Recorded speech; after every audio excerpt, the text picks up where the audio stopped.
¿Qué hace grande a un club? Y hay dos cosas que hacen grande a un club. Número uno, su gente, los hinchas. Pero antes de los hinchas, hubo alguien que hizo grande al club, que son los jugadores.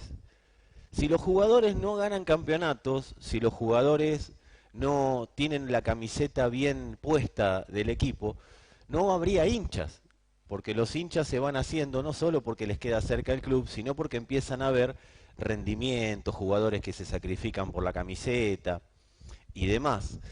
Y pensando en esta canción, es verdad, la escritura dice que Cristo es el deseado de las naciones. Ahora, quien tiene la responsabilidad de que eso se lleve a la práctica no es Dios, Dios ya es grande por sí mismo, sino que la responsabilidad de que eso ocurra está depositada por Dios en su iglesia. Entonces nosotros somos productores de deseo de Dios. Que Dios tenga más o menos hinchas, a Dios no le modifica la vida, pero sí a los hinchas, sí a las personas, sí a nosotros, porque tenemos familia, tenemos amigos, tenemos gente que amamos, que seguramente aún no saben quién es Dios.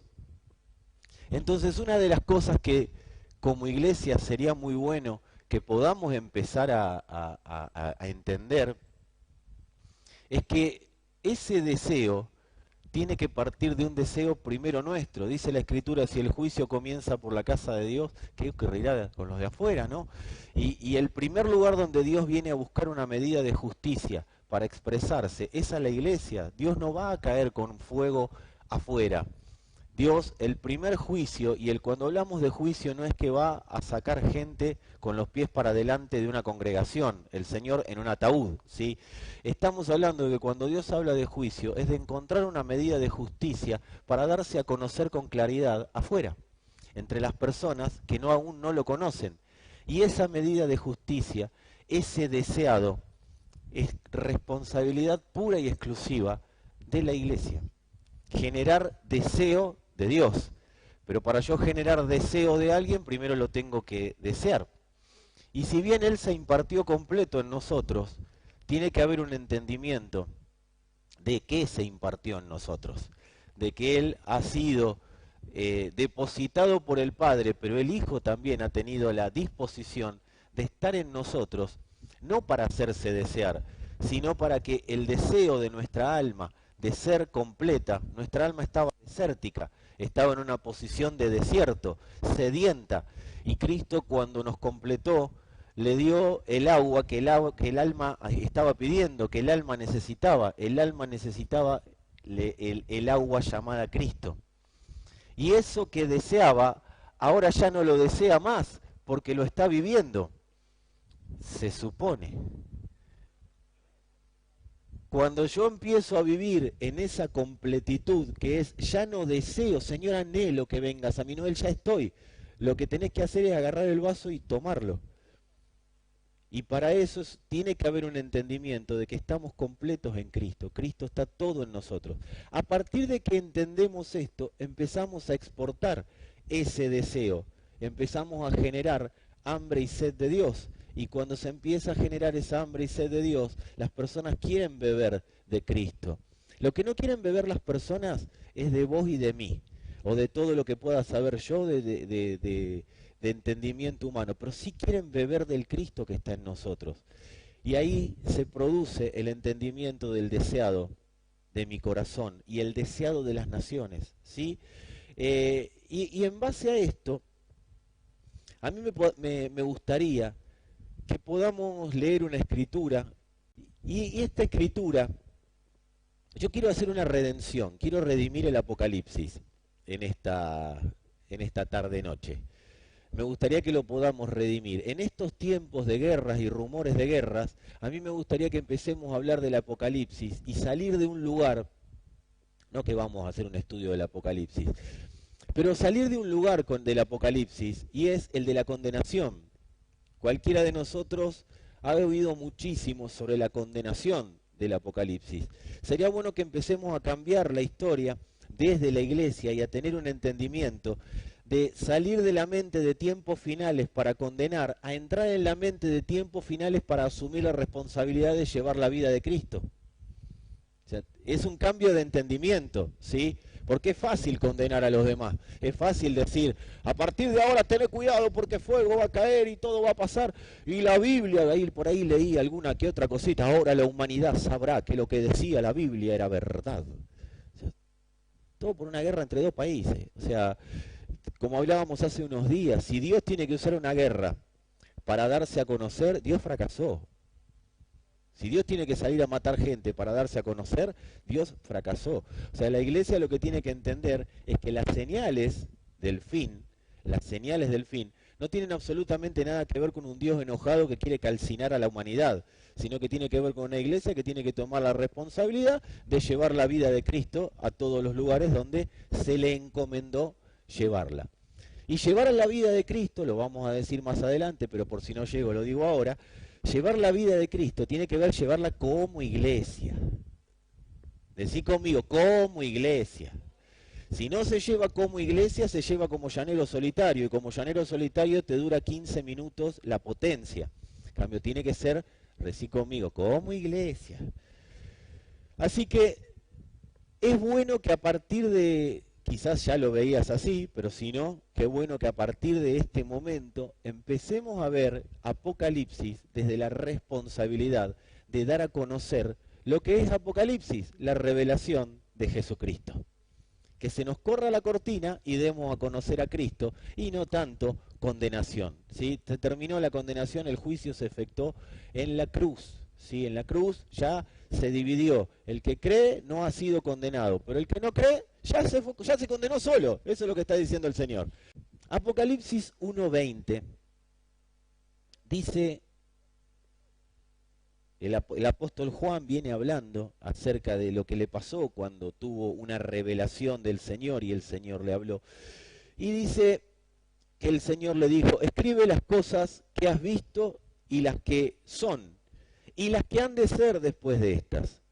El misterio de las 7 estrellas que has visto en mi diestra y de los 7 candeleros de oro. Las 7 estrellas son los ángeles de las 7 iglesias y los 7 candeleros que has visto son las 7 iglesias. ¿Por qué 7?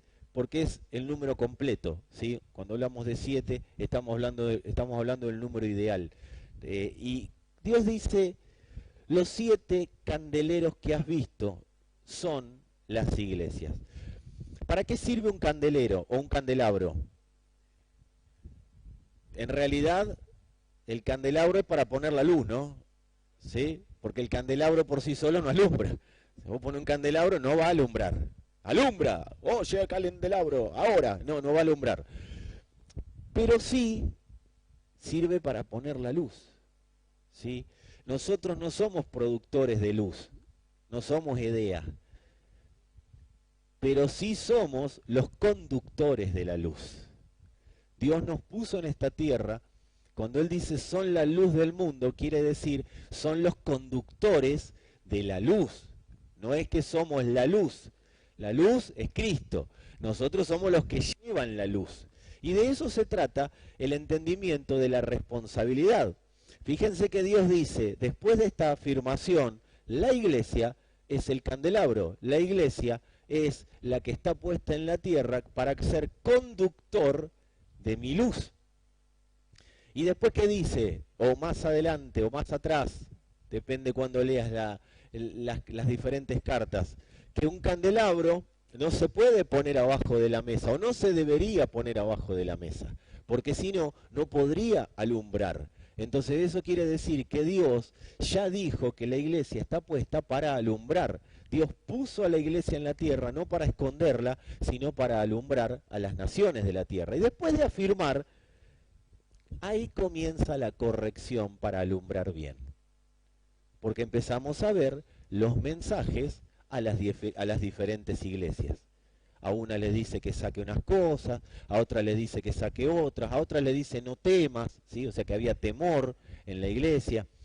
a otra le dice, hiciste todo mal, a la Odisea, ni una le dice que está bien. Entonces, pero empieza la corrección a partir de decirle, sos la luz del mundo.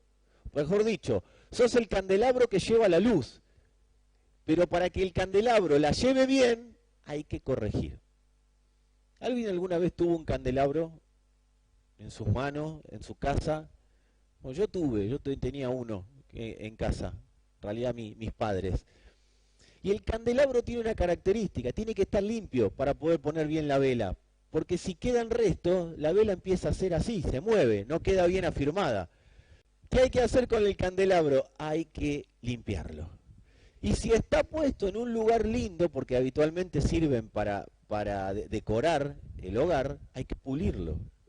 Hay que dejarlo bien armado. Eso es lo que hace Dios con las iglesias de Apocalipsis. Las afirma primero y las pule después para que sean exactos a la hora de dar esa luz. Para que la luz pueda fluir sin ningún impedimento. Si estaríamos en este tiempo, Dios no diría candelabro. Si Juan hubiera escrito el Apocalipsis en este tiempo, no diría candelabro, porque acabo de preguntar quién tuvo candelabro y 2 levantaron la mano. Entonces, y no está mal, no tenés por qué morirte y te vas al infierno porque no tuviste nunca un candelabro. Pero Dios hoy diría un velador, un reflector, ¿sí? un recipiente para poner una dicroica, ¿sí? Ustedes son las dicroicas del mundo, diría el Señor. Hoy diría eso, ¿sí?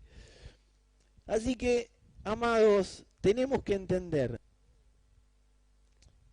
que Dios necesita líderes que lleven la luz del mundo, que lleven la luz al mundo. Dios necesita un liderazgo que entienda que es líder para llevar luz. Y vos decís, pero yo no tengo ningún cargo. Es que a Dios se le ocurrió que seas líder, porque todo líder es el que está en un lugar de iluminación, está puesto para iluminar. Cada persona, cada hijo de Dios fue puesto en la tierra para llevar luz. Y esa luz que se te puso para llevar te transforma automáticamente en un líder de alguien.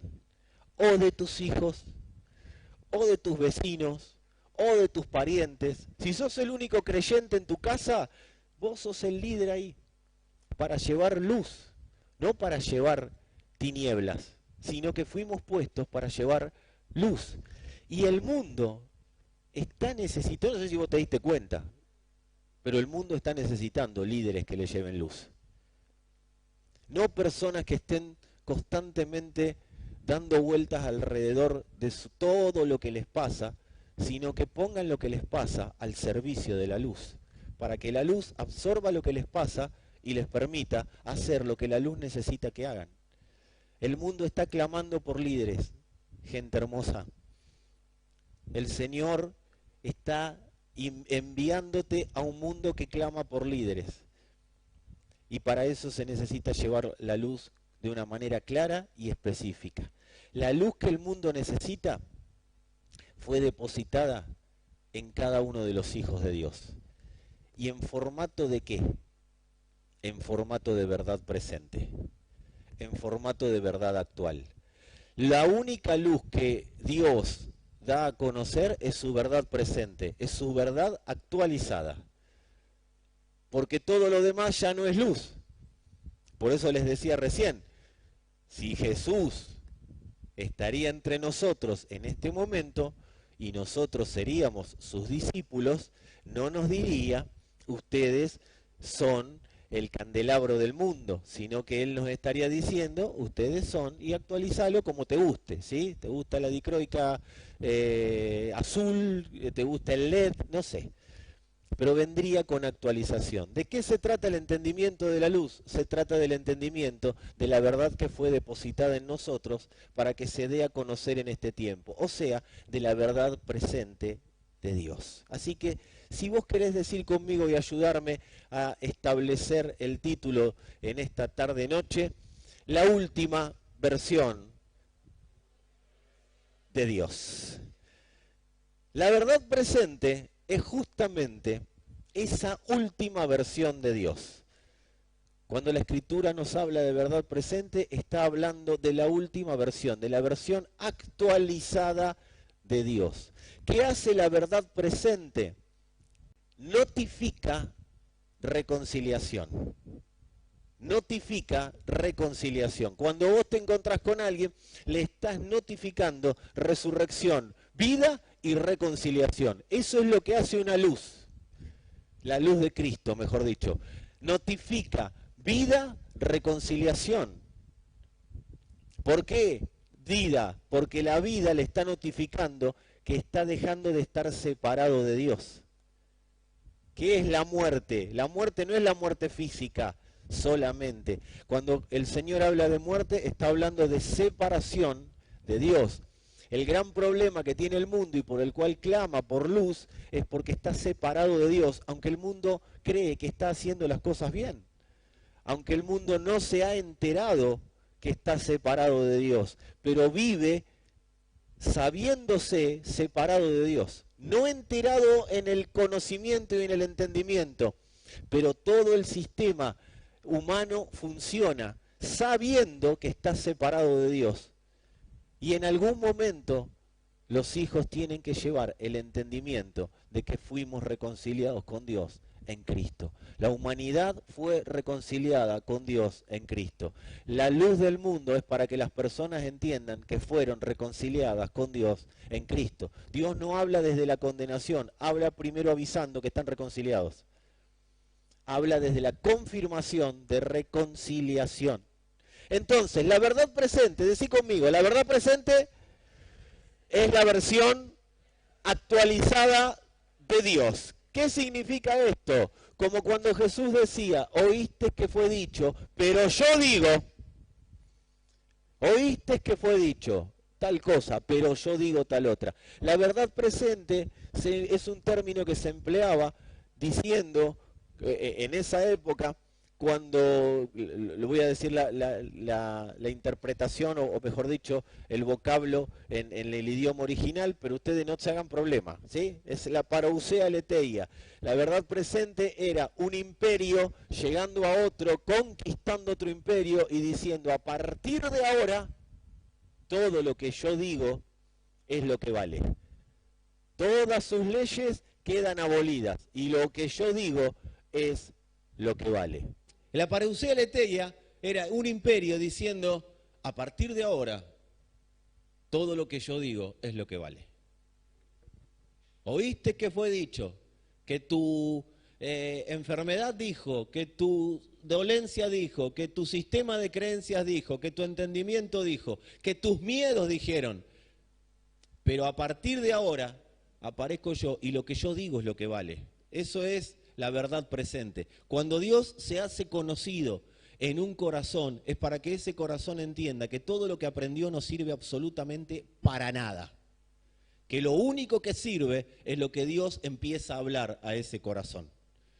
Por eso el Señor fue claro, apartados de mí, nada podéis hacer. Eso es, nosotros lo podemos entender poéticamente o podemos entender la expresión real. ¿Sí? ¿Quieren saber la expresión real o quieren seguir con la poesía? La expresión real nos va a hacer bajar a Dios a la tierra, ¿sí? Al entendimiento. La otra nos va a tener en un limbo gaseoso y que, wow, sí, el Señor. Pero esto nos va, ¿de verdad quieren la expresión real? Bueno, la expresión real es todo lo que hagas por las tuyas no me importa. Esa es la expresión real de lo que el Señor dijo. No voy a tener nunca en cuenta algo que hagas por tus propios medios. Lo único que sirve es lo que yo dije que hagas. Pero yo llego a la luna, dice el hombre. Ah, qué bueno, yo hice la luna. No, pero la ciencia sana enfermedades. Yo resucité muerto. No, pero la psicología, lo que ha hecho la psicología, la neurociencia. Sí, yo le di inteligencia espiritual al hombre. La neurociencia va a llegar hasta el mayor entendimiento, hasta el 6. La neurociencia va a llegar hasta el 6, pero yo tengo un 7. Infinito punto rojo, dice el Señor. Siempre uno más que vos. O sea, todo lo que el hombre haga, si no es guiado por el Espíritu de Dios, el hombre está viviendo en mentira. Y cuando digo el hombre, chicas, no se hagan las que no es para ustedes también. Dios dice, todo lo que hagan fuera de mi luz, a mí no me importa. No, pero está la gracia, está el amor. Sí. No estamos hablando de salvación, estamos hablando que te vas a esforzar por hacer cosas que yo no las voy a tener en cuenta. Ustedes dijeron que querían saber de qué se trataba esa expresión, ¿o no? Si no decían nada, no tenían pecado. Ahora que lo dijeron, el Señor fue claro, amados, no se trata de ser inventores de estrategias para ganar el mundo. A ver, ¿cómo puedo lograr ganar a este? Siendo la luz que Él dijo que sos.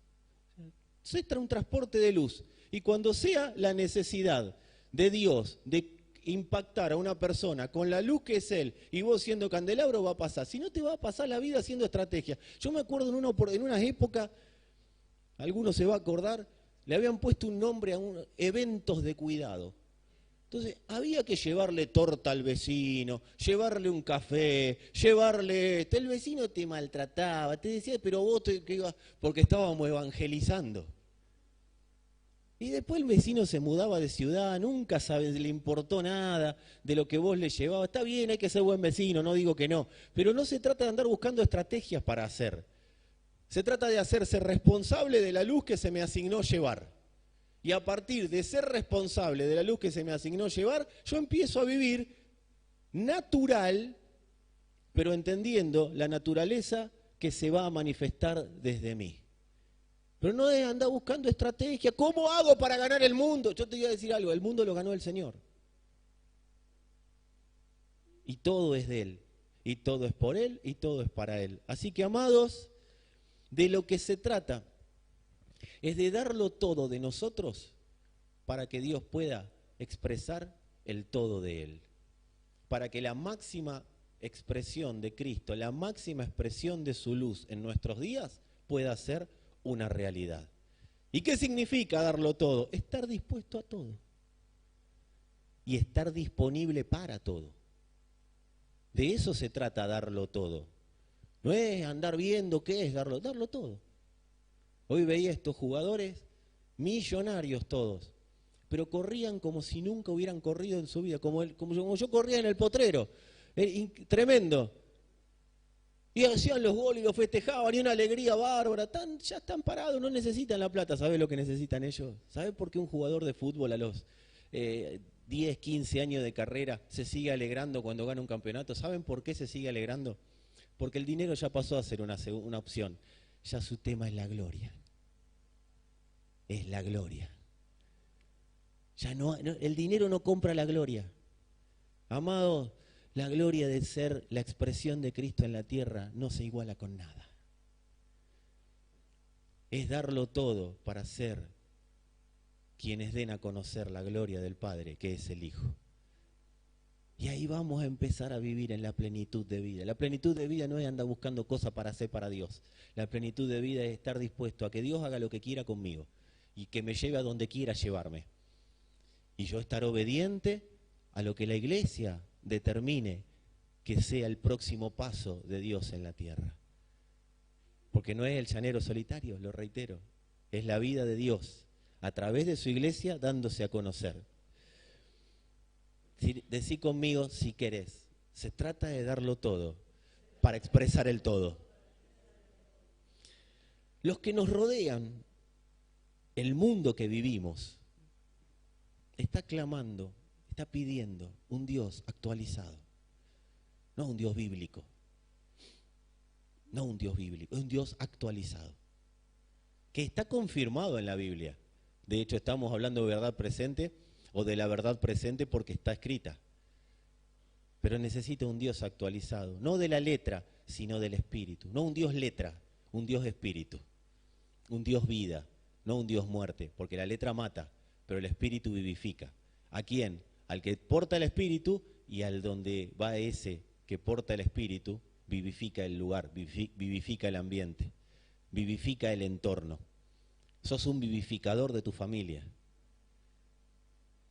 Tu familia no está esperando estrategias o ver ¿Cuánto sabemos de la Escritura? Nuestra familia está esperando por un Dios actualizado.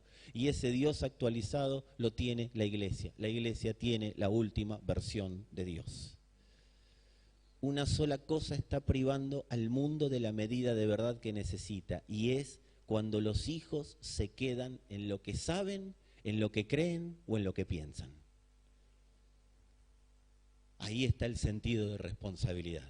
Cuando los hijos de Dios nos quedamos en lo que sabemos, en lo que creemos o en lo que pensamos, estamos privando al mundo de la próxima actualización de Dios. De un Dios actualizado. Un Dios actualizado es un Dios que dice, oíste que fue dicho, pero yo digo. El mundo se está perdiendo esa última versión por quedarnos, o por si los hijos, porque los hijos son los que suelen quedarse con lo que creen, con lo que saben y con lo que piensan.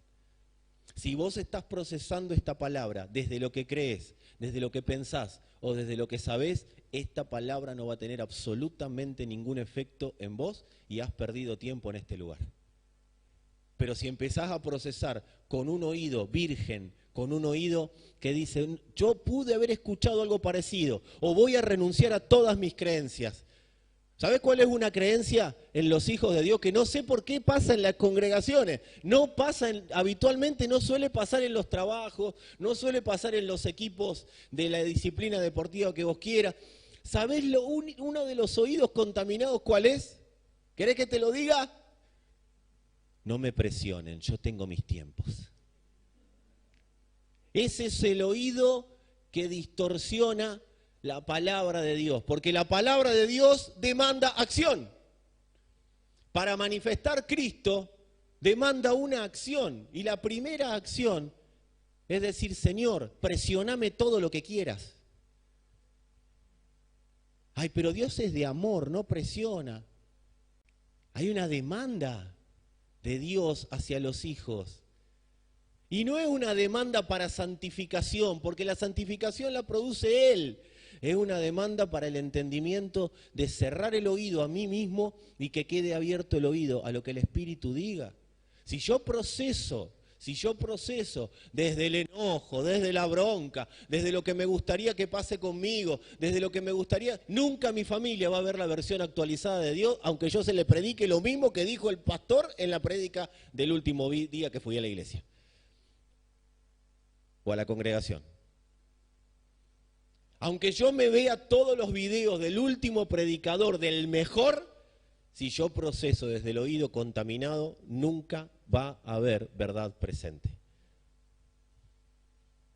Entonces, amados, ¿a qué está convocando Dios a su iglesia? A purificar el oído. Purificar el oído. ¿Y cómo lo purifico? Diciéndole, lo único que vas a escuchar es la palabra de Dios. ¿Y se puede hacer eso? Sí. Yo puedo decirle a mi oído, callate y escucha a Cristo. O David no le dijo a su alma, bendice a Jehová, alma mía. Yo le puedo dar órdenes a todo mi sistema pensante, a todo mi sistema de creencias, porque la verdad presente, ¿sabés lo que le dice? Oíste que fue dicho, pero yo digo. Hasta acá quizás oíste algo y estuvo bien, pero yo digo. Hasta acá quizás creías que un milagro iba a solucionar todos tus problemas, pero yo digo. Porque se solucione o no, yo digo que se van a gobernar. Decile a algunos, si querés, virginiza el oído. Oh, ¿qué término? Está muy bien tener criterio, tener convicciones. Está muy bien tener criterio y tener convicciones. Yo respeto a las personas que tienen convicciones y que tienen un criterio de vida. Está bien eso. El problema de eso es cuando son obstáculos para el avance del propósito eterno de Dios. Tengo mis convicciones y nadie me las va a cambiar. ¿Ok? Asegúrate de que esas convicciones no estén entorpeciendo el desarrollo del propósito eterno de Dios, porque cada uno de nosotros es un eslabón fundamental para el desarrollo de ese propósito eterno. Si Dios te puso en esta tierra, te puso en esta generación y te puso a escuchar una palabra como esta, es por una sola razón. Todavía sos valioso para el desarrollo del propósito eterno. Quizás solamente me tenga que arrepentir de haber pensado como yo quiero. Que de eso se trata el arrepentimiento. Cuando las personas se arrepienten, o cuando nos arrepentimos, no nos arrepentimos de los pecados. Porque cuando empezamos en Cristo no sabíamos ni lo que era pecado. Nos arrepentimos y constantemente seguimos arrepintiéndonos de pensar como queremos, para vivir como queremos. Ese es arrepentimiento. Eso es no errarle al blanco. La única manera que no tengo de errarle al blanco, o sea, de pecar, es pensar como Dios necesita que piense hoy. Y para eso tengo que oír a Dios. No hay otra manera. No soy transformado por estar sentado en una reunión. Soy transformado porque el oído lo empiezo a ejercitar para oír la palabra de Dios. Me expongo constantemente a la palabra de Dios. Y me expongo a la palabra y me expongo al criterio de aquellos que más avanzados me pueden dar una idea de cómo está el tratamiento que la palabra dice que tengo que llevar a la práctica. ¿Qué solemos hacer? Me expongo al tratamiento, pero con la solución. ¿Alguien alguna vez se sentó, se paró frente a alguien y le dijo, ¿cómo estoy respecto al propósito eterno? ¿Estoy siendo estorbo para el propósito eterno de Dios? ¿O estoy siendo alguien que trabaje en ser un acelerador del propósito eterno de Dios? ¿Cuál es el propósito eterno de Dios? Darse a conocer. Darse a conocer. Conocerlo y darse, Dios darse a conocer. No dar la medida de verdad que se me demanda como iglesia está deteniendo la expresión de una medida de plenitud. O sea, si yo no doy la medida de verdad que se me está demandando como iglesia, ¿saben lo que está pasando? Soy un canal que detiene la expresión de una medida de plenitud de Dios en la tierra. Porque lo que estamos dando a conocer es la plenitud de Dios. Cuando cantamos, estamos completos, estamos dando a conocer plenitud. Se supone. No dar la medida de verdad que se me demanda como iglesia detiene la expresión de la plenitud de Dios. Y ahora vamos a explicar de qué se trata esto. Amados, yo necesito permitir que me corrijan el rumbo porque si no estoy dando la medida de plenitud como iglesia que tengo que dar, se está atrasando la manifestación del propósito eterno. Nadie puede detener a Dios. Nadie puede detener una determinación de Dios, pero sí nosotros podemos colaborar con las tinieblas para que el propósito eterno no se desarrolle en esta generación y la generación en la que vivimos no vea una medida de plenitud de Dios.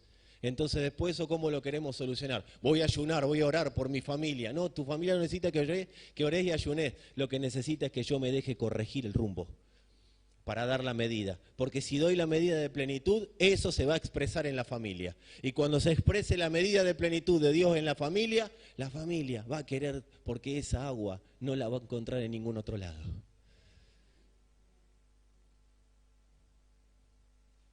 Jesús estaba lleno de gracia y verdad, de hecho así lo describe la Escritura. Lleno de gracia y de verdad presente. Cuando Jesús va a la cruz, lo que sale de él es verdad presente. Cuando él termina su historia acá, se terminó la verdad presente de ese momento y empezó otra verdad presente. Dice la Escritura que él estaba lleno de gracia y de verdad. La conjunción de gracia y verdad es plenitud. Él estaba pleno. Si vos haces un análisis de plenitud, agarrás una extracción de muestra de plenitud de la sangre de Cristo y la pones bajo un microscopio, no lo van a hacer, ¿no? Obviamente, primero porque no la van a encontrar, la sangre de Cristo. Y vos la ponés bajo un microscopio, ¿sabés lo que te va a dar? Plenitud. La plenitud te va a dar gracia y verdad. De eso está compuesta la plenitud de Dios. Esa plenitud de gracia y de verdad presente estaba en el cuerpo de Jesús. Cuando Jesús se imparte en la iglesia, eso pasa a la iglesia. O sea que la gracia y la verdad presente de Dios estaban en un solo hombre. Pero de repente eso se multiplicó, él fructificó y permitió que lo que estaba en él se multiplique. ¿Y cómo fructificó Dios? ¿Cómo fructificó Jesús? ¿Qué es fructificar? Hacer fructífero lo que tengo, ¿sí? Lo que se me da. ¿Cómo fructificó Jesús? Amados, ¿cómo fructificó Jesús?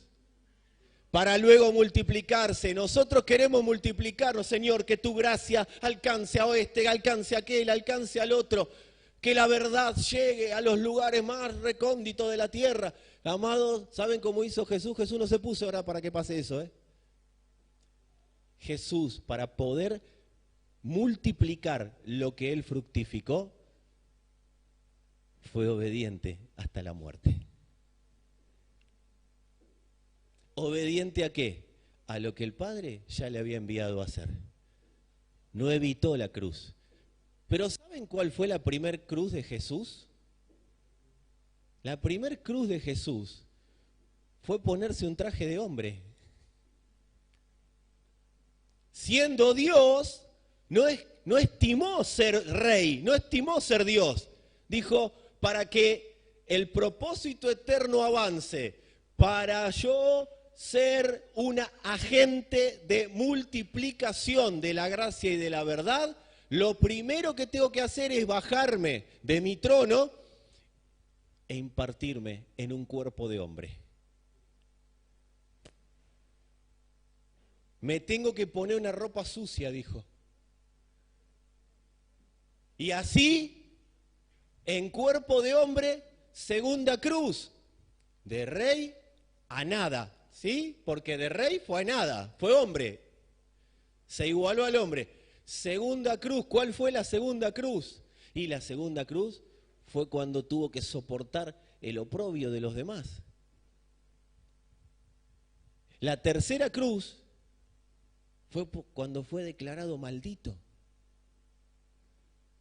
Él fue declarado maldito para que nosotros fuésemos declarados benditos. Todo eso que yo te lo estoy enumerando pasó en una sola cruz, en la cruz de Cristo. Él determinó ser obediente hasta la muerte, porque lo que estaba, por eso dice la Escritura, si el grano de trigo no cae a tierra y muere, no va a llevar fruto. No se multiplica el fruto. Él fue a la cruz, fue obediente hasta la muerte. Y muerte de cruz, bien como que la Escritura se ensaña, dice, obediente hasta la muerte y muerte de cruz. Que bien quede bien en claro. Y él fue obediente hasta lo más bajo para poder multiplicarse. ¿Querés que la vida de Cristo se multiplique entre los que te rodean? Es obediencia hasta la muerte. Y ahí vamos a poder fructificar o multiplicar lo fructificado. Jesús estaba lleno de gracia y de verdad. ¿Y sabes quién está hoy lleno de gracia y de verdad? ¿Presente? Vos y yo. Porque lo que estaba en Jesús ahora está en la iglesia. Porque Él, por obedecer hasta la muerte, eso lo impartió en su iglesia. Por eso la iglesia es la portadora y exportadora de la gracia y la verdad. Cada acto de obediencia genera gracia y verdad presente en la tierra. Cada acto de obediencia que me duele obedecer, genera gracia y verdad presente en la tierra. Tu familia no necesita, sí, pasa tiempo con tu familia, pero no necesita que pases tanto tiempo con ellos, necesita que pases más tiempo con la obediencia. Porque si obedeces, das todo. ¿Qué hizo Jesús? Dio todo. ¿Cómo logró el apóstol Pablo dar todo? Porque entendió el principio. Si yo doy todo de mí, el todo de Dios se va a manifestar.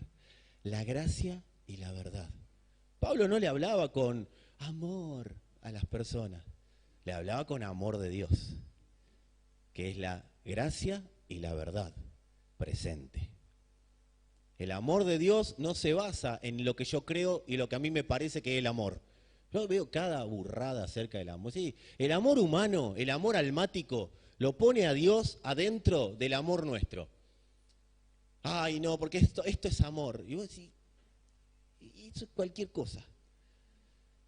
El amor de Dios se basa en la expresión de su verdad presente y de su gracia. Pero para hablar de gracia tenemos que saber lo que es la gracia. La gracia es la potencia que tiene Dios contra el pecado. La gracia no es bueno, hagan lo que quieran, chicos. Total, yo soy Dios y los perdono. No, no se trata de perdonar o de no perdonar. Dios ya perdonó porque su sustancia es perdón. Parte de su sustancia es perdón. No tiene que ver con que Dios te perdone, pero tiene que ver con que yo estoy en tinieblas si no entiendo lo que es la gracia. Entonces voy a hablar de humanidad cuando tengo que hablar de Dios, cuando tengo que hablar de gracia y de verdad presente. Porque la gracia sola no sirve. La plenitud es gracia y verdad presente. Es lo que Dios dice, y estoy adelantándome un poquito, la gracia vendría a ser el omeprazol. ¿Saben lo que es el omeprazol? Te come cualquier cosa, pero el omeprazol te aguanta el medicamento. Bueno, de eso se trata. La gracia es el omeprazol, pero la gracia no anula la verdad. La gracia nos permite digerirla y ponerla en práctica. Decirle a alguno, la iglesia está siendo transformada en esa plenitud de conjunción de gracia y verdad. En eso estamos siendo transformados como iglesia, en la expresión visible de la gracia y de la verdad de Dios. ¿Por qué Juan dice, estaba lleno de gracia y verdad? Yo puedo decir por qué lo dice Juan, lo que no entiendo a veces por qué lo cantamos nosotros, pero bueno, eso otro día lo veremos. Para decir, lleno de gracia y de verdad, ¿lo estoy viendo? ¿Estoy entendiendo qué es la gracia y qué es la verdad? De eso se trata cantar. Cantar es expresar lo que veo y lo que vivo. Eso es adorar. No se puede adorar sin obedecer. Todo lo demás es cantar. Estamos claros en eso. La iglesia está siendo transformada por la palabra en la expresión de la gracia y de la verdad presente. Para que donde llegue la iglesia, y ahí sí, bienvenidos a la iglesia, para que donde llegue la iglesia, la gracia y la verdad presente se expresen. No se trata de andar haciendo un montón de cosas, se trata de expresar lo que Dios necesita que se exprese. Cada palabra del Espíritu es una encomienda para dar a conocer la gracia y la verdad presente de Dios. Eso es cada palabra del Espíritu. El Espíritu va siendo mentoreado por Él mismo. El Espíritu se automentorea. ¿Sí? El Espíritu Santo mentorea al Espíritu nuestro. Y como nosotros somos uno con Él, es como que se predica a sí mismo. O sea que las prédicas no es el hombre predicando y la gente oyendo. Es Dios predicándole a su iglesia. Pero también a Cristo que está en su iglesia. De eso se trata la predicación. Cada palabra del Espíritu es una encomienda. Es un envío a expresar una medida de plenitud. Esto es lo que hace la palabra. La palabra es una encomienda. Te dan la encomienda y ¿qué haces con la encomienda? Si vos serías el dueño de un expreso o de una mensajería, te dan una encomienda y ¿qué haces? ¿Te la quedás ahí? Muy probablemente termines como ilegal. ¿Sí? Alguien te va a denunciar porque te estás quedando con algo que no es tuyo. Cuando a vos te dan una encomienda, cuando a mí me dan una encomienda, es para llevar esa encomienda. Entonces, cada palabra del Espíritu es una apertura de ojos para que podamos ver con más claridad la gracia y la verdad de Dios para llevarla. Decirle a alguno, tenemos que llevar lo que el Espíritu dice que tenemos que llevar. Bien. Plenitud es la revelación del gobierno de Dios. Eso es plenitud. Es la revelación de que Dios gobierna. Porque está la gracia y está la verdad presente. La gracia gobierna sobre el pecado y la verdad presente dice, oíste que fue dicho, pero yo digo. Entonces la plenitud es la manifestación visible del gobierno de Dios. Cualquier otra cosa que llevemos es humanismo. Cualquier otra cosa que yo quiera llevar es humanismo. La única encomienda que se me dio para llevar es la gracia y la verdad presente, o sea, la plenitud de Dios. Dios gobierna a través de la expresión de su plenitud. Así gobierna Dios. ¿Cómo es el gobierno de Dios? Manifestando su plenitud. Y lo voy a decir hasta que nos salga por los ojos, ya ni por los oídos. Es la gracia y la verdad presente de Dios. El reino que se nos ha revelado, ¿cuántos saben que se nos reveló un reino? Y si no lo saben, lo has escuchado en las canciones. Y si no, te lo estoy diciendo ahora. El reino que se nos revela es Cristo mismo. Hoy escuchaba a Albert hablando de la cultura de Dios. Es la cultura del reino. Nosotros estamos siendo transformados de una cultura humana a una cultura de reino. El obstáculo es seguir pretendiendo pensar, sentir y vivir con la cultura humana en una cultura de reino. Es una cultura no conocida. Todo lo que tiene que ver con Dios no lo conocemos. Todo lo que tiene que ver con verdad presente no es algo más. Nada que Dios exprese tiene que ver con algo que el hombre conozca. Nunca una palabra del Espíritu tiene que ver con algo conocido. Siempre tiene que ver con algo desconocido, porque Él es un misterio que se reveló completo, pero que se va revelando en el alma paulatinamente. Se reveló de una vez y para siempre en el Espíritu, pero se va revelando paulatinamente en nuestra alma. Esa es la verdad presente de Dios. En nuestra alma va recibiendo la notificación, acá llegó Cristo, ya no sirve lo que vos pensás.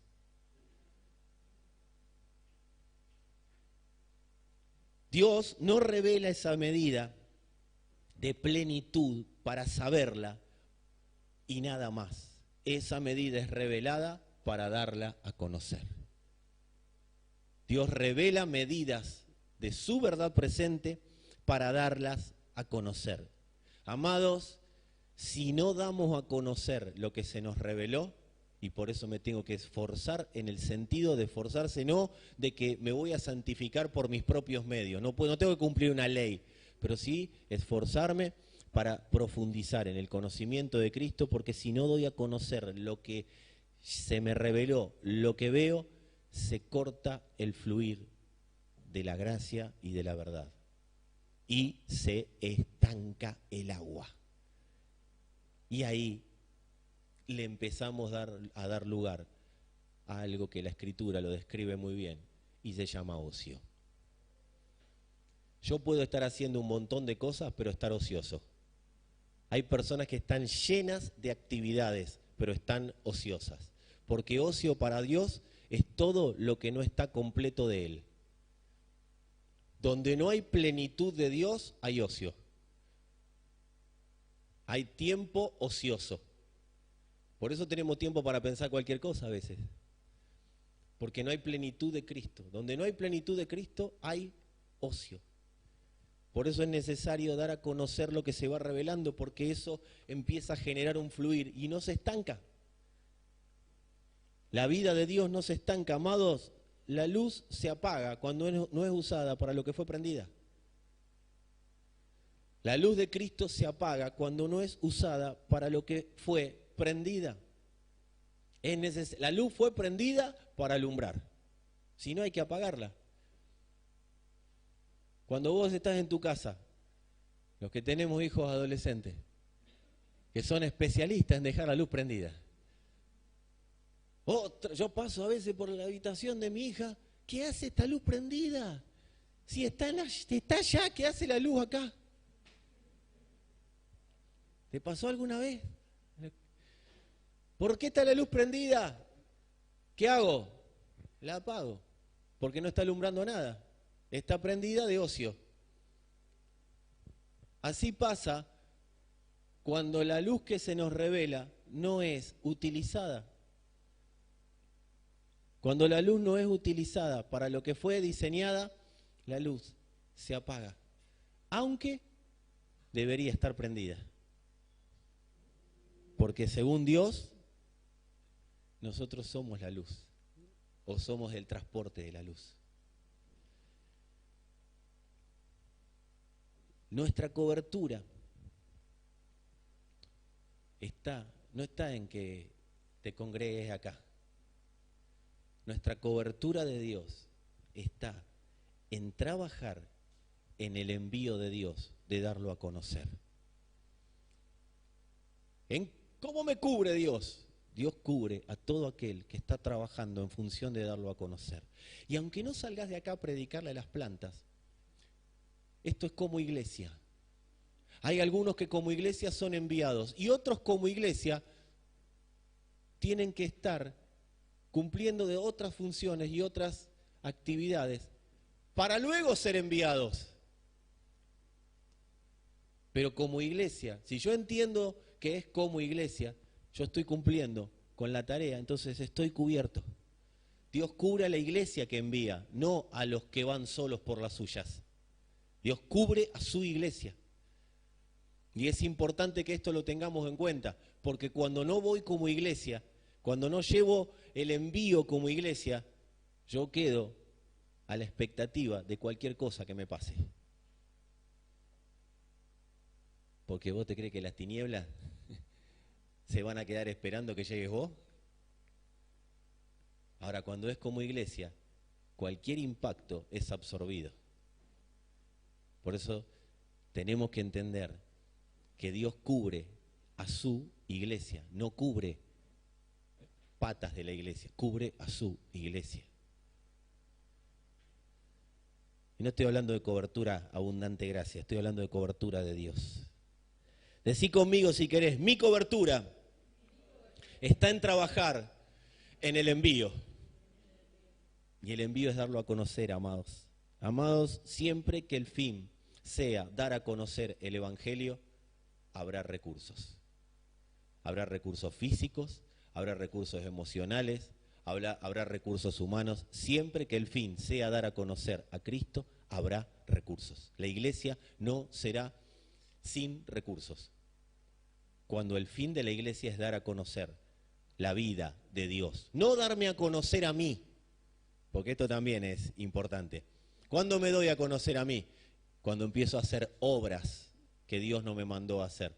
Por eso él le dijo a la iglesia de Éfeso, yo conozco tus obras, pero volvé a hacer las primeras obras. Yo conozco tus obras, está todo bueno, vos evaluaste la verdad y te das cuenta quiénes son apóstoles y no lo son, y esto no te gusta. No lo podemos leer, lo tengo acá. Dice, escribe el ángel de la iglesia en Éfeso, el que tiene las 7 estrellas en su diestra, el que anda en medio de los 7 candeleros de oro, y dice esto, yo conozco tus obras y tu arduo trabajo y paciencia, y que no puedes soportar a los malos, y has probado a los que se dicen ser apóstoles y no lo son, y los has hallado mentirosos, y has sufrido, y has tenido paciencia, y has trabajado arduamente por amor de mi nombre, y no has desmayado. ¡Wow! ¡Qué hijo! Cualquiera que tiene una hija dice, con este quiero que él se case. O cualquiera que tiene un hijo, con esta quiero que se case. Mira todo lo que hizo. Pero mira lo que dice Dios. Pero tengo contra ti que has dejado tu primer amor. Recuerda, por tanto, de dónde has caído y arrepiéntete. Pero sí hice de todo. Sí, pero ya eran obras tuyas. Y haz las primeras obras.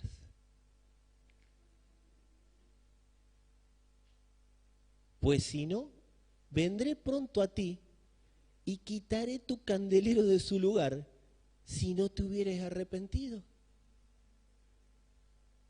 Si la luz no está prendida para lo que tiene que ser prendida, ¿qué pasa? Y La mente humana que dice, no, Dios no apaga la luz. Hasta que viene la Escritura y te lo firma el pastor en la Escritura.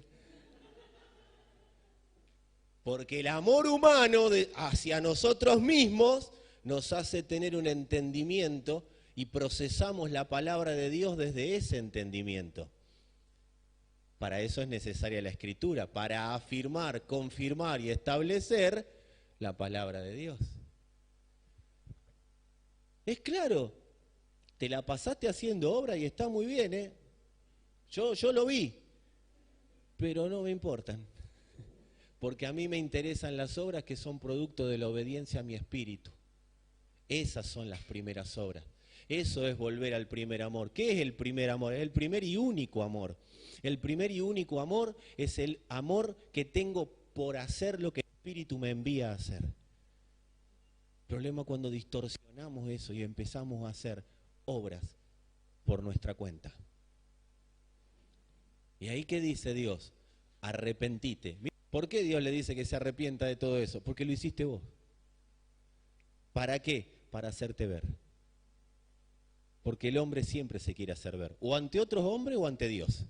Acá yo, Señor, yo mirá todo lo que hice. Amados, yo les voy a decir esto. En cualquier momento terminamos.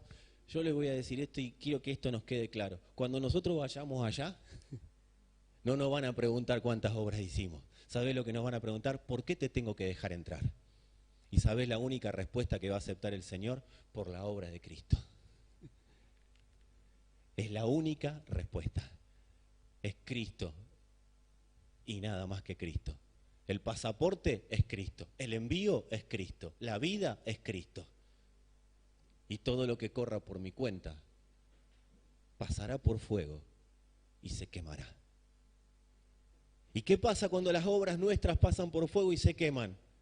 Aparece la angustia, aparece el desgano, aparece el cansancio, aparece la bronca, aparece la envidia, aparecen los celos, aparece la contienda, aparece la falta de entendimiento, aparece que estar nublado, aparece el distanciamiento con la iglesia, aparece el distanciamiento con los hermanos, con los pastores, empieza a aparecer todo eso.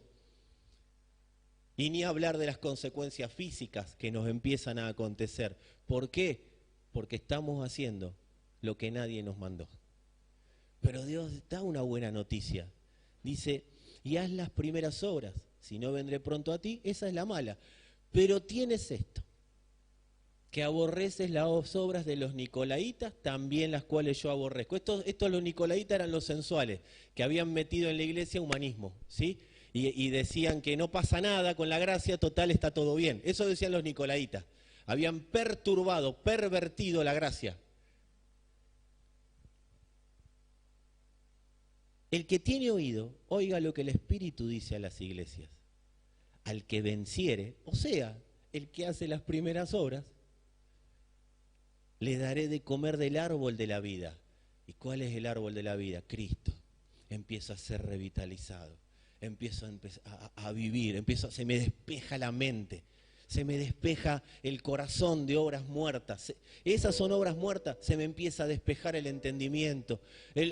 No sabés cómo, pero tenés una potencia interna que seguís yendo hacia adelante. Y estás cansado físicamente, pero hay algo que te impulsa, porque estás comiendo del árbol de la vida. ¿Desde dónde le da de comer Dios? ¿Desde venir que te doy de la boquita? No, desde adentro, desde el Espíritu, porque estoy obedeciendo lo que Dios me envió a hacer. Y cuando obedezco lo que Dios me envió, vida empieza a fluir en mi alma.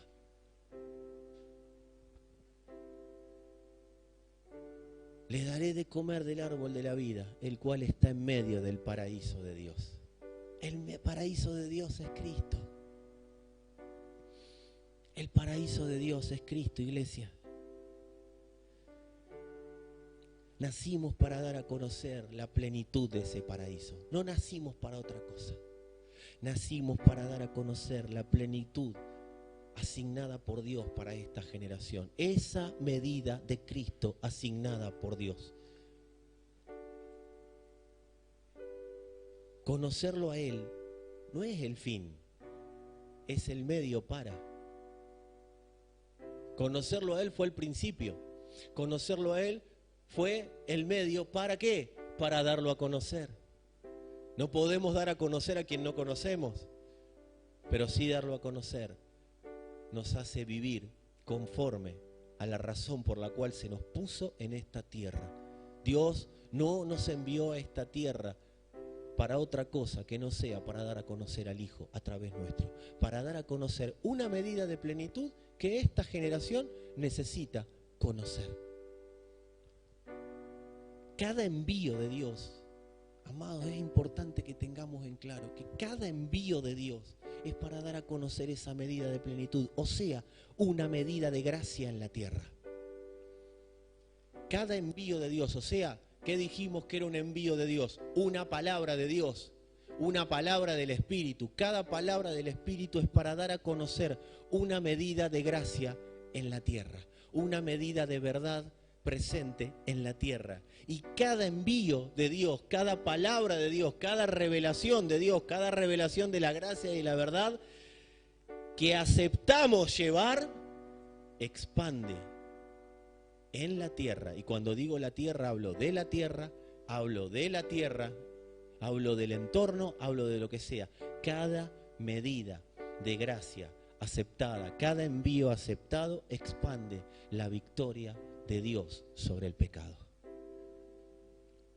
La gracia es el instrumento para expandir la victoria de Dios sobre el pecado. La gracia no es, ay, el favor inmerecido. Sí, desde la definición del diccionario es eso.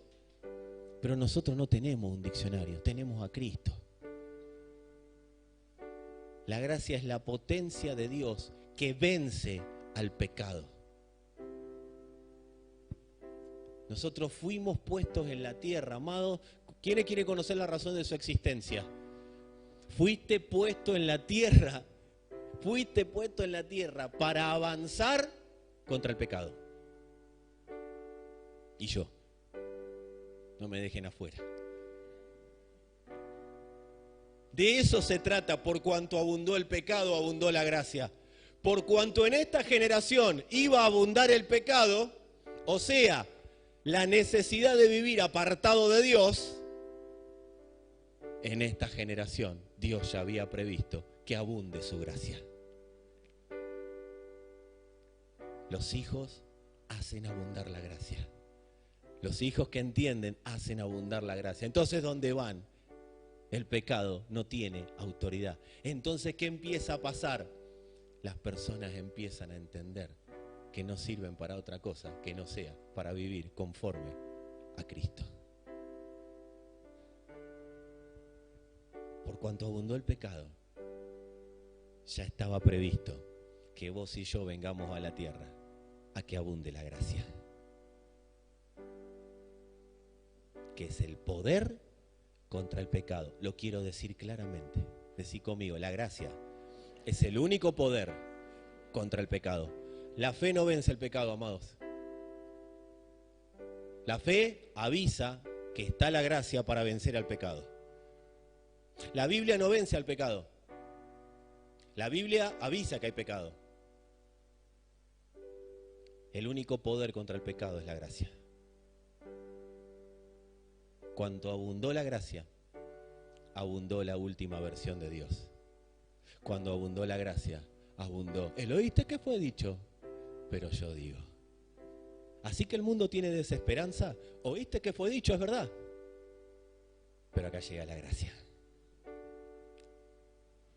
¿Para qué? Para unir a los hombres con Dios. Para notificar. La gracia es un pegamento. La gracia es el pegamento que une al hombre con Dios. Es un pegamento indivisible. La gracia no es la licencia para pecar o vivir como yo quiero. Eso es una paciencia de Dios que en algún momento se termina la paciencia. Pero no porque Dios quiere que se termine, sino porque yo determino vivir fuera de la paciencia de Dios.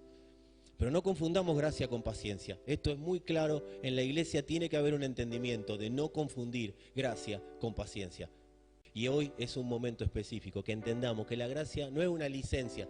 La gracia es simplemente la determinación de Dios de que nosotros seamos un instrumento para vencer al pecado y a la maldad. Amados, es imposible que la gracia me separe de la iglesia y me separe de Dios. Si la gracia que conozco me dice que puedo ser independiente de Dios, no estoy conociendo la gracia. Estoy conociendo el pecado y la mentira que me está diciendo que eso es gracia. Si la gracia que conozco no me dice que soy dependiente de Dios e interdependiente con la iglesia, no es gracia. Es mentira encubierta. Me temo, como lo dijo el apóstol Pablo a los Corintios, que los corintios tenían un falso entendimiento de la gracia, porque ellos hacían muchas obras. Sanaban, liberaban, tenían revelación, tenían ciencia, tenían sabiduría, pero estaban apartados de la gracia. Ese era un entendimiento, era una iglesia que funcionaba con dones, pero no con gracia, no a partir de la gracia. Entonces hacían lo que querían y tenían un Dios. Eso es lo que tenían los corintios, lo tienen en sus Biblias. Y Pablo les tiene que corregir el entendimiento. De hecho, para que entiendan un poquito, a uno lo entregó a Satanás, para que se den una idea. Y se ve que le fue bien porque se arrepintió y volvió. Pero había un falso entendimiento de la gracia. La gracia, amados, nos hace interdependientes entre los hermanos y dependientes todos del mismo espíritu. Dependientes todos de Dios. O sea, ¿qué es dependiente de Dios? Obediente a Dios. ¿Para qué? Para expresar el propósito eterno de Dios. ¿Qué es el pecado? Y con esto cierro. ¿Qué es el pecado? El pecado es un sistema opositor al propósito eterno de Dios. Eso es pecado. Todo lo que genere oposición al propósito eterno de Dios es pecado. Si el propósito eterno de Dios no se puede desarrollar en mí en plenitud, hay pecado. ¿Y qué es pecado? Estar independiente de Dios. Ahora, todo lo que entra en contacto con la plenitud de Dios desactiva automáticamente la oposición contra el propósito eterno. Todo lo que entra en contacto. Amados, para eso estamos en la tierra. Para que expresando la plenitud de la gracia de Dios, desactivemos toda oposición al propósito eterno de Dios. Para esto se ha manifestado el Hijo de Dios, para deshacer las obras de las tinieblas. Somos la expresión de su vida en la tierra. Y quiero decirte algo, porque calculo que después de esto vas a tener la intencionalidad de vivir en la plenitud de Dios. Tenés que saber que plenitud descontrola, plenitud nos desestabiliza todo nuestro sistema de creencias. No hay nada que tenga el hombre que a plenitud le sirva. Entonces lo va a desestabilizar. Porque hay que vaciar. Y ahí viene la fe. Y ahora estoy vacío, ¿qué hago? Y ahí viene la fe, a decir, tranquilo, estás completo. Solo que esa completitud se va a ir manifestando. No estás vacío, no estás solo. Por eso Dios no nos deja solos. No, ¿qué dijo? No los dejaré huérfanos, no los dejaré sin fuente de vida. Les enviaré el Espíritu para que puedan decir, hay fuente de vida. Abba, Padre. Él no nos deja huérfanos. Pero empieza a operar el Espíritu. Y el Espíritu opera de dos maneras. Propone vaciar y propone llenar. El alma árida necesita ser resembrada. Hay que cambiar la tierra. ¿Cuántos saben que hay veces que hay que revolver la tierra para que la siembra pueda tener una buena cosecha? Y en el Espíritu empieza a remover la tierra. Bueno, es lo que está empezando a pasar en la iglesia. Y es lo que va a pasar en todos los que hayan determinado vivir en esta palabra. Si querés vivir de acuerdo a la razón de tu existencia, Dios va a remover la tierra de tu alma. Te va a descontrolar el sistema de creencias. Y Dios no es que te descontrole el sistema de creencias y te dice, bueno, mirá, te voy a descontrolar. Tomo 1, capítulo 2 de... No, esto es un descontrol aparente. Pero está todo bajo el gobierno de su gracia. Va a empezar a pasar un tsunami de vida. Un tsunami de vida que no la vas a poder encuadrar en ningún lado. Hay un tsunami. La fuente empieza a fluir. Y desborda. Y vos, ¡me estoy ahogando! No, tranquilo. Aunque pase por las aguas, no te vas a ahogar. ¡Me estoy quemando! Aunque pase por el fuego, no te vas a quemar. Dios, no sé cómo hacer esto. De eso se trata, que me hables a mí.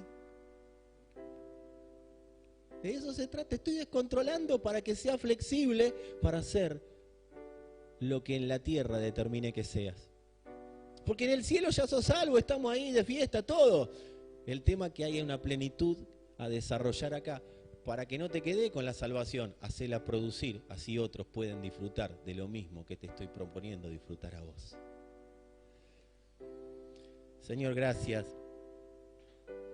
Gracias por tu plenitud, gracias por tu vida, gracias por tu gracia y tu verdad.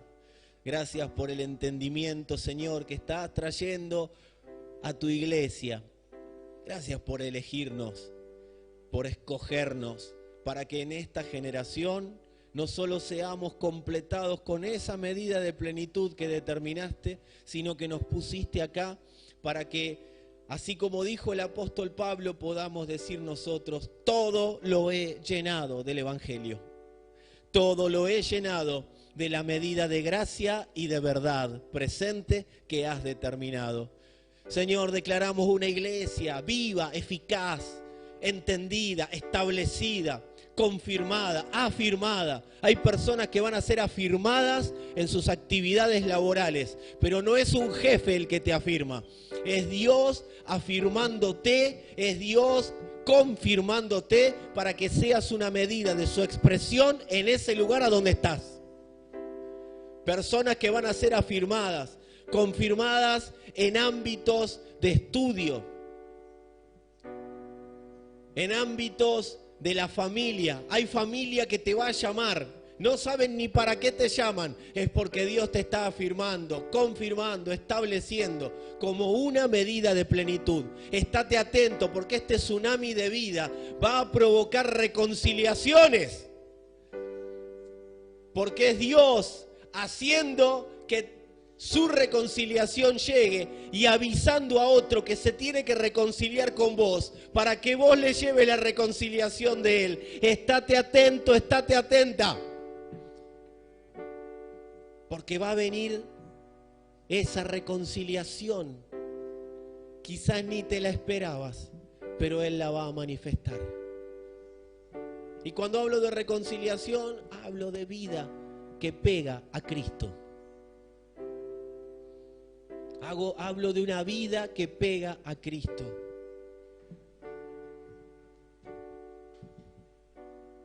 El sistema de creencias se va a desestabilizar, pero la vida se va a manifestar. Matrimonios van a ser afirmados, confirmados y establecidos, porque son la expresión de la vida, son la expresión de la gracia y de la verdad. Dios está demandando un darlo todo. Y si hay personas que tienen que salir de estancamiento hoy, es bueno que lo hagan. Y una manera de salir de estancamiento es confesando lo que hoy me está haciendo atentar contra el propósito eterno de Dios. Señor, trae luz sobre esto, trae revelación. Dios no va a traer condena, no va a traer acusación, pero sí va a traer entendimiento, sí va a traer revelación, sí va a traer convicción. Dios no trae congoja, Dios trae convicción. La congoja nos deja tristes un ratito, pero la convicción es la certeza de un cambio definitivamente y rotundo de rumbo. La convicción me pone al servicio pleno de lo que Dios haya determinado. La congoja me puede llevar a cualquier cosa. A Judas lo llevó al suicidio. Pero la convicción